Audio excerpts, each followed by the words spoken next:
अस्सलाम वालेकुम दोस्तों। यूके की होम सेक्रेटरी स्वेला ब्रेवरमैन को सैक कर दिया गया है। अब उसको सैक क्यों किया गया है? हुआ कुछ यूँ था कि उसने एक स्टेटमेंट जारी की थी जो मेट्रोपॉलिटन पुलिस है उसके बारे में। उसने ये कहा था जो प्रोटेस्ट होने वाला था सैटरडे को, उसने कहा था कि वो डबल स्टैंडर्ड खेल रहे हैं, वो बाइस्ड हो गए हैं जो प्रोटेस्टरों की तरफ।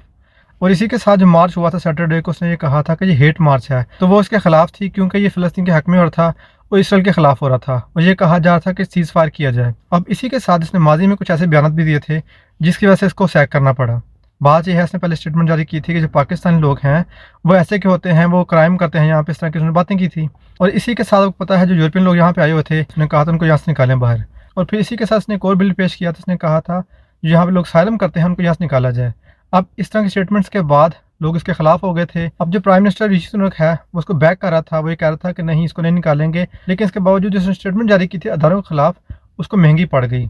अब उसको इतना मजबूर कर दिया गवर्नमेंट ने कि उसको सैक करना पड़ा है। और इसी के साथ जो प्राइम मिनिस्टर उसने ये बात कही थी, जो चीफ था पुलिस उसको, कि अगर कुछ हुआ तो मैं तुम्हें पकड़ूंगा और मैं तुम्हें अकाउंटेबल करूंगा। और इसी के साथ याद रहे जो प्राइम मिनिस्टर है उसने जो पुलिस का चीफ है उसको बुलाया हुआ है वेडनेसडे को, जो पार्लियामेंट है वहाँ पे। तो अब बात यहाँ पे ये है, उन्होंने फड्डा ले लिया है स्टेट के साथ, उनके खिलाफ बयान जारी करे जा रहे हैं कि पुलिस ऐसे की है, पुलिस वैसे की है, जबकि यहाँ के जो लोग हैं उसको बैक करते हैं, जो अपने अदारे हैं उनको बैक करते हैं।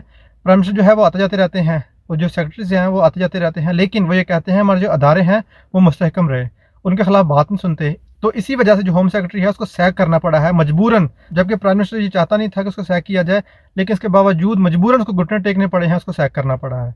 तो होपफुली नया कोई अच्छा बंदा आए जो हमारे हक में भी हो और सबके हक में हो। तो यहाँ तक मेरी बिकी वीडियो, बस मुलाकात हो किसी नई वीडियो के साथ। तब तक अपना ख्याल रखिएगा। अल्लाह हाफिज़।